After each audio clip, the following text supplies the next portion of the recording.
Welcome to doctor மைக்லேஸ் music therapy channel. இன்றைய பதிவிலும் மனதில் உறுதி வேண்டும் என்ற தலைப்பில் சில செய்திகளை பகிர்ந்துக்கலாம். மனதில் உறுதி வேண்டும் செயல்களை சிறப்பாக செய்வதற்கு, நேர்மறையாக கருத்துக்களை புரிந்து கொள்வதற்கு, சிறப்பான செயல்களை செய்து அதன் மூலம் கிடைக்கக்கூடிய அக்கலட்ஸ் பெருமைகளை தேடிக்கொள்வதற்கு, கிரெடென்ஷியல்ஸ் நல்ல செய்கிறோம் அப்படின்ற அந்த கிரெடிட்ஸ் எல்லாம் வாங்கிக்கிறதுக்கு என்ன வேணும்? மனதில் உறுதி வேண்டும். மனதில் உறுதி என்றால் அது என்ன? செய்யக்கூடிய செயல்களை எப்பொழுதும் சிறப்பாக செய்ய வேண்டும்.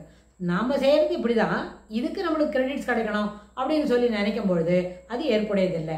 எப்படி செய்தால் அது சரியோ அது போல செய்யணும். சில பதிவுகளுக்கு முன்னாடி பார்த்தோம், அம்மா ஒரு இன்ஸ்ட்ரக்ஷன் சொல்லிட்டு போனால் அந்த இன்ஸ்ட்ரக்ஷன்ஸை சரியாக நம்ம செய்து முடிக்கணும் அப்படின்னு. கடையில் போய் ஒரு சாமான் வாங்கிட்டு வர சொல்கிறாங்க அப்படின்னா அது உடனே வாங்கி தரணும். அப்போ தான் நம்மளுக்கு அதில் என்ன செய்யணும், சொல்கிறத பிள்ளைங்க கேட்குறாங்கன்னு தோணும். ஸோ அந்த மாதிரி பார்க்கும்பொழுது இன் கண்டினியூஷன் டு தட் நம்ம செயல்களை சிறப்பாக செய்ய வேண்டும். Fear zone, fear free zone அப்படிலாம் பார்த்தோம்ல. ஃபியர் ஜோன் ஏன் வருது? செல்ஃப் கான்ஃபிடன்ஸ் குறைவாக இருந்தால் கண்டிப்பாக அங்கே ஃபியர் வரும். லேம் எக்ஸ்கியூசஸ் சொன்னால் அங்கே நம்மளுக்கு ஃபியர் வரும். ஆனால் இந்த லேம் எக்ஸ்கியூசஸ்லாம் இல்லாமல் if you are sincere to the actions, sincere to the activities which you are doing அப்படின்னு சொன்னால் அந்த நேரத்தில் நம்மளுக்கு அது எல்லாமே என்ன கிடைக்கும்? அங்கே ஃபியரே இல்லை, எல்லாமே ஃபியர் இல்லாத ஜோன், ஃப்ரீ ஜோனாக இருக்கும். அப்புறம் க்ரோத் ஜோன்னு ஒன்று பார்த்தோம். க்ரோத் ஜோனுக்கு முன்னாடி என்ன? Learning zone. இவை எல்லாமே இது மாதிரி சிறப்பாக இருக்க வேண்டும் என்று நாம் கற்றல், அங்கே ஒரு கற்றல் நிகழ்கிறது. கற்றல் என்பது வாழ்நாள் முழுவதும் எல்லா நாட்களிலும் நிகழக்கூடிய ஒன்று. சில நேரத்தில் நம்ம ஏற்கனவே தெரிஞ்ச விஷயங்களே மீண்டும் ஒரு தடவை கற்றுக்கொள்ள வேண்டி வரும். சில நேரத்தில் கற்றுக்கொள்ளக்கூடிய விஷயங்கள் நம்மளுக்கு என்ன இருக்கும்? புதிதாகவே இருக்கும். ஏற்கனவே கற்றுக்கொண்ட விஷயங்கள் மீண்டும் என்ன பண்ணோம்? பட்டை திட்டப்படும். அப்படி இல்லைன்னா புது விஷயமா இருந்தால் even if it is a raw one we can accommodate it. நம்ம புது லர்னிங்கில் அதை வச்சுக்கலாம். ஒரு எபிசோடுக்கு அப்புறம், ஒரு நிகழ்ச்சிக்கு அப்புறம் என்ன ஆகும்? அது மீண்டும் அது வைரமாக திட்டப்படும் அப்படின்லாம் நம்ம தெரிஞ்சுக்க முடியும். அதனால் learning zone is also always என்ன பண்ணோம்? எல்லா நேரத்துலையும் அதை பார்த்துக்கொள்ள வேண்டிய விஷயம்தான், கற்றுக்கொள்ள வேண்டிய விஷயம். ஆனால் கற்றுக்கொள்ளக்கூடிய செய்திகள் எப்படி இருக்கும்?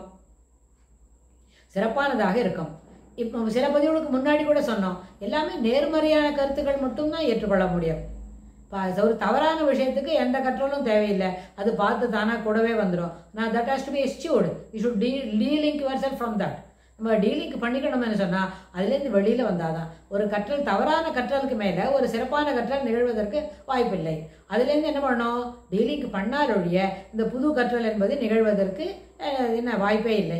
அந்த புது கற்றல் சிறப்பாக இருக்க வேண்டும் என்று சொன்னால் அதில் ஒரு சின்சியர் எஃபர்ட் போட்டு அந்த வேலையை நம்ம செய்தால் தான் புது கற்றல் சிறப்பாக நடக்கும். இப்போ கற்றல் என்பது எப்பொழுதும் நிகழக்கூடியது, ஏற்றுக்கொள்ள வேண்டியது. ஆனால் அதில் என்ன செய்தி இருக்கணும்? சிறப்பான செய்திகள் இருக்கணும்.